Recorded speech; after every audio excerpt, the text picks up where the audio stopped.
Olá, o Sim Notícias está começando com as principais informações de Linhares e região. E nesta edição você vai ver: encerradas as buscas ao pescador desaparecido em Regência.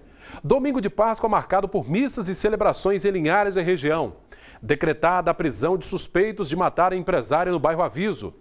Cadastrados em tarifa social de energia elétrica precisam atualizar cadastro para manter benefício.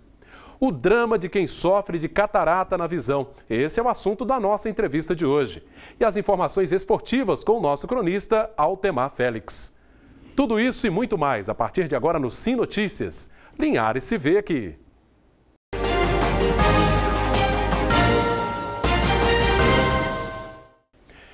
Depois de uma semana de buscas, o Corpo de Bombeiros de Linhares encerrou a procura pelo corpo do pescador Carlito Jorge Teixeira, desaparecido desde a tarde de domingo, dia 29 de março.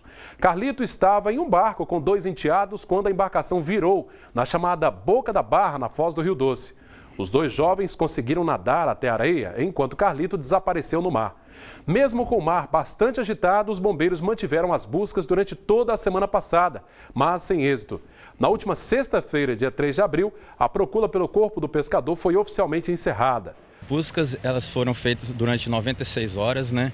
O trabalho, nas condições do local, não foi possível fazer a busca subaquática, então mergulho, né? Então foi focada na busca superficial terrestre, ali percorrendo de quadriciclo até Barra do Riacho, cerca de 40 quilômetros ao sul, e até proximidades de Pontal, também cerca de 40 quilômetros ao norte, né? Na água também foram feitas essas buscas com apoio da Capitania dos Portos e no ar com apoio do Anotaer foi com o emprego da aeronave. Infelizmente o corpo não foi encontrado, né, aspirante? Realmente não foi encontrado, né? E no caso o Corpo de Bombeiros do Estado do Espírito Santo, ele adota depois de vários estudos que essa busca ela estende até 96 horas.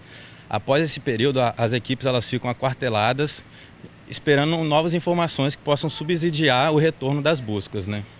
Então, na verdade, suponhamos que vá para a beira do mar, então as pessoas podem estar atentas e entrar em contato, né? Com certeza. O aviso aos navegantes continua, independente de ter encerrado as buscas. Caso algum navegante passe pelo local e aviste alguma coisa, entre em contato. Além disso, nesse caso em especial, a gente tem a situação de uma equipe que faz o monitoramento dos ovos de tartaruga no local. De norte a sul, eles estão fazendo também, ajudando esse apoio por parte da terra ali na encosta. Continua aberta ao público até o próximo dia 15 de abril no Centro Cultural Nícia Vanza, a mostra de estudantes da Rede Municipal de Ensino sobre a Páscoa. A exposição teve início durante a Semana Santa e prossegue até o próximo dia 15. O projeto Cultura nas Escolas tem como objetivo levar obras de arte feitas pelos próprios alunos de diversas escolas da rede municipal. Os alunos do CEIM Agnello Guimarães e da Escola Castelo Branco foram os artistas da vez, com o tema O Verdadeiro Sentido da Páscoa. A pedagoga Tânia Helena explica de que forma esse projeto foi desenvolvido. A escola, por ser um espaço democrático, laico, a gente abarca vários conceitos, vários paradigmas. E um conceito tão importante como a Páscoa, a gente não poderia deixar passar. Então ele foi trabalhado de uma maneira assim, bem lúdica, através de um filme. Inclusive esse filme foi ontem na missa, na Santíssima Trindade, a homilia do padre, ele incluiu esse filme, que é um filme que conta sobre o sofrimento de Jesus e sobre a glória da sua ressurreição, contado por crianças. Então, o princípio, a premissa do projeto foi trabalhada em cima desse filme. E a partir desse filme, as professoras, fizeram roda de conversa para tentar trazer o conhecimento prévio, para saber o que as crianças sabiam sobre a Páscoa. Porque, infelizmente, o comércio, o conceito que se tem na sociedade, que é divulgado na sociedade, é ao contrário daquilo que está na Bíblia. Na mostra é possível encontrar diversos conceitos que as crianças têm sobre o tema abordado. Segundo a pedagoga, a ideia de expressar o que sabe através dos desenhos foi muito bem aceita. Você sabe que criança é uma semente que a gente planta, e para a gente colher no futuro. Então é a melhor fase que tem de aprendizagem, de formação, de conceito, de opinião, de personalidade, é nessa fase, que a gente trabalha com essa idade, crianças de 6, até 11 anos, 12 anos. Eles aceitaram assim, de coração aberto, mas o que eles tinham em si, né, a maioria que tinham em si, era realmente aquela ideia fantasia da Páscoa, né, do coelhinho, né? Então, assim, foi muito interessante a gente poder levar para eles, através, né, da palavra de Deus, da Bíblia, da verdadeira história, com este filme que eu falei, com alguns conceitos que algumas crianças, uma minoria, mas que tinham sobre o verdadeiro conceito, e essa alegria que a gente tem que trazer, né? A alegria da Páscoa, trazer para as nossas famílias, trazer para dentro do nosso trabalho, dentro das nossas escolas, porque hoje a gente vê tantas coisas acontecendo, principalmente na infância, né? A gente vê tantas coisas perdidas, e são com esse tipo de conceitos que a gente tenta pregar, difundir dentro da escola, e essa aceitação que a criança tem para poder depois levar isso para a própria família. O projeto Cultura nas Escolas terá continuidade. A parceria, segundo Tânia, é permanente entre as secretarias de Cultura e de Educação. A mostra sobre o verdadeiro sentido da Páscoa estará aberta ao público até o dia 15 de abril, aqui no Centro Cultural Nícia Avanza. O domingo de Páscoa foi marcado por missas e celebrações por toda a região. Aqui em Linhares, a missa da ressurreição começou bem cedo nas principais paróquias da cidade.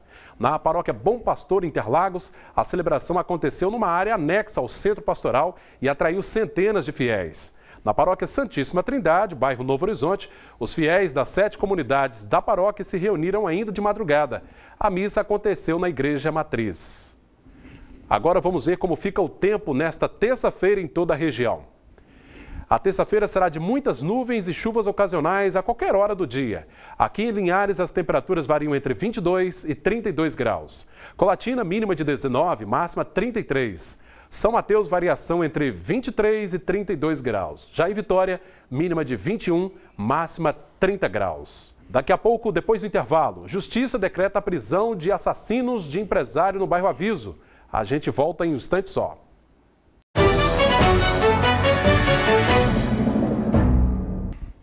A EDP Celsa alerta aos clientes cadastrados na tarifa social de energia elétrica, que garante desconto na conta de luz, que é necessário atualizar o CadÚnico, o Cadastro Único para Programas Sociais do Governo Federal, a cada 2 anos, junto aos Centros de Referência de Assistência Social, CRAS, das prefeituras, para continuar, é claro, tendo direito ao benefício.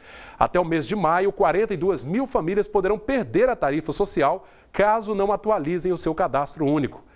Uma nova regulamentação da Agência Nacional de Energia Elétrica, a ANEEL, exige que as distribuidoras de energia do país validem suas informações na base de dados do Ministério do Desenvolvimento Social e Combate à Fome. E com esta medida, os clientes que possuem a tarifa social e que não estão com o CadÚnico atualizado perderão o desconto na conta de luz. Agora vamos conferir a cotação do café. Veja os números.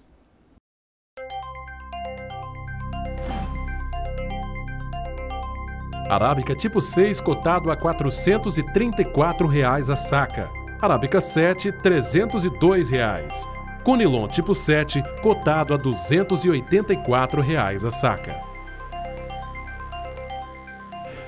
A Polícia Civil já tem os suspeitos dos 2 homicídios ocorridos no último dia do mês de março. Segundo o delegado de crimes contra a vida, André Jareta, a prisão preventiva dos suspeitos de matar o empresário Vanderlei Torres Barbosa, 51 anos, e o adolescente Maxwell Pinto de Souza, 17, já foi decretada pela Justiça. Alegando temer prejuízos para as investigações, o delegado não divulgou os nomes dos autores dos 2 crimes. Ele disse apenas acreditar que eles já tenham deixado a cidade, mas mesmo assim pede a ajuda da população para localizar os criminosos. Vanderlei Torres Barbosa foi morto com vários tiros por volta de meio-dia da última terça-feira, dia 31 de março. Os criminosos chegaram ao local, no bairro Aviso, e após chamar pela vítima no portão de casa, disparou contra o empresário que morreu a caminho do hospital. Já o adolescente Maxwell Pinto de Souza foi morto com mais de 10 tiros por volta das 10 horas da noite do mesmo dia, num local conhecido como Porto do Bote, no bairro Interlagos.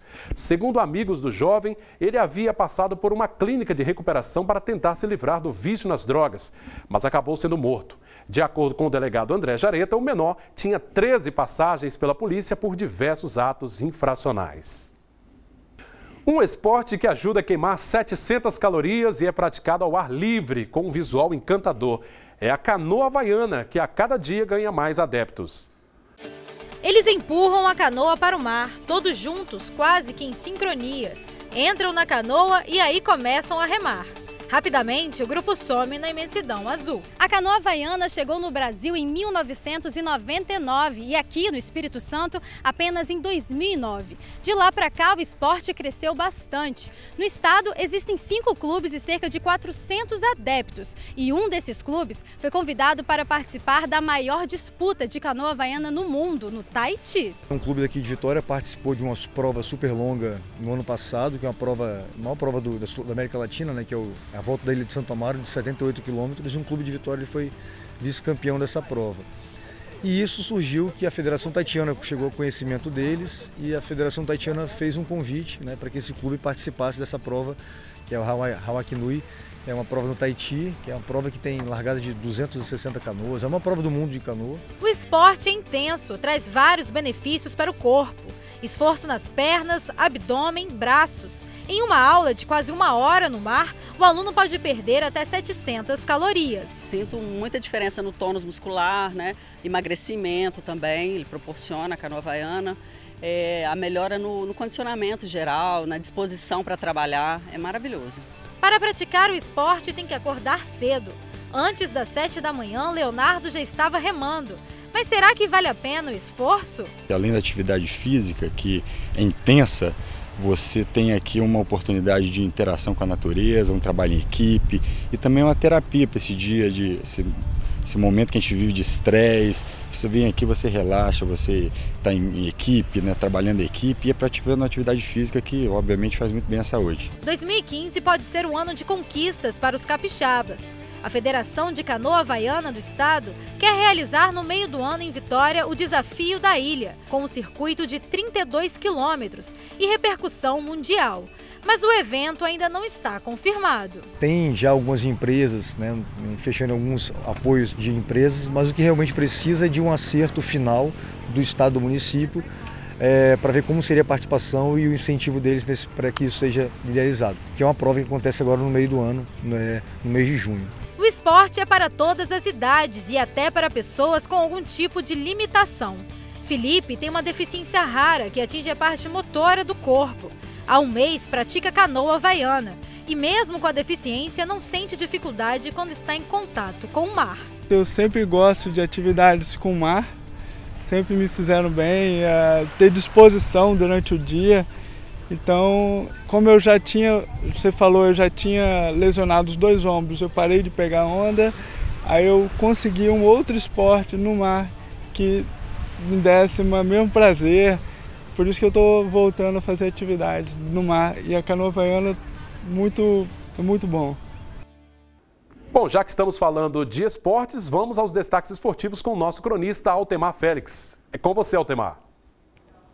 Cláudio, depois da derrota para o Rio Branco no estádio Engenheiro Araripe no último sábado por 2-0, o Linhares tem a chance de marcar os seus 3 primeiros pontos em casa contra o Estrela. E o jogo é agora, na próxima quarta-feira, está marcado para as 3 da tarde. Pode ser a última chance do Linhares de ganhar chances de classificação para a fase final da competição. O Rio Branco já está bem adiantado, com 100% de aproveitamento. O Real Noroeste também e o Itapemirim também. Desportiva, Linhares estão correndo atrás do prejuízo, como o próprio Estrela. E o Estrela vai dar de tudo pela vitória, porque vem de uma desclassificação da Copa do Brasil. O detalhe é que o Estrela investiu mais para disputar esta competição. Já o Linhares tem problemas financeiros, tem problemas estruturais. Aguarda-se a volta de Caio aos treinamentos, quem sabe o Paulinho Pimentel podendo ser aproveitado e também do Paulinho Muriçoca para que o Linhares esteja mais forte, quem sabe sob o comando do técnico Aridelson Bianchi, que está tendo um grande desafio à frente do time. Esta semana podem surgir muito mais novidades. E não se esqueçam, em contagem regressiva para a decisão do Campeonato de Futebol Americano no próximo domingo no campo do SESI às 2 da tarde. E Linhares conta também com a volta do basquete sobre cadeira de rodas, com a participação da Associação de Deficientes Físicos de Linhares, a ADEFIL. É com você, Cláudio. Obrigado, Altemar, pelas informações. Daqui a pouco, depois do intervalo, na nossa entrevista de hoje, vamos falar sobre catarata na visão. Um instante só, nós já voltamos.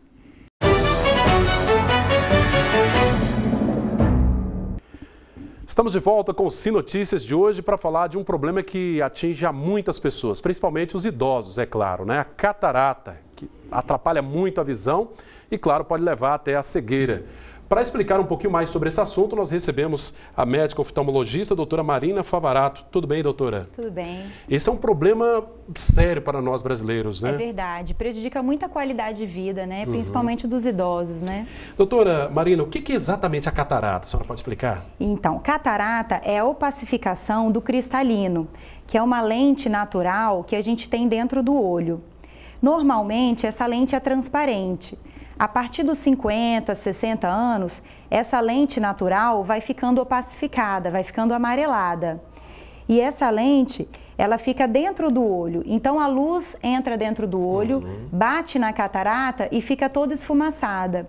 É como se tivesse uma nuvem de fumaça na frente da visão. E a tendência é ficar cada vez mais amarelada, é isso? A cada dia que passa, os anos vão passando, a catarata vai aumentando mais e a visão vai ficando cada vez mais turva. A pessoa vai tendo aquela sensação de que tem uma penumbra, alguma coisa ali atrapalhando a visão. É como se tivesse uma nuvem de fumaça na frente da visão. É como se o óculos estivesse sujo. Aí limpa o óculos, não adianta nada. Entendi. Agora, se não tratada, ela pode deixar a pessoa cega, é isso? Exatamente. A catarata, quando ela se torna total, ela tampa toda a visão do paciente, aí não A senhora disse que a partir dos 50 anos a pessoa já pode sentir isso, né? Isso. A maioria a partir dos 60, 65 anos. Algumas pessoas, devido ao diabetes, outras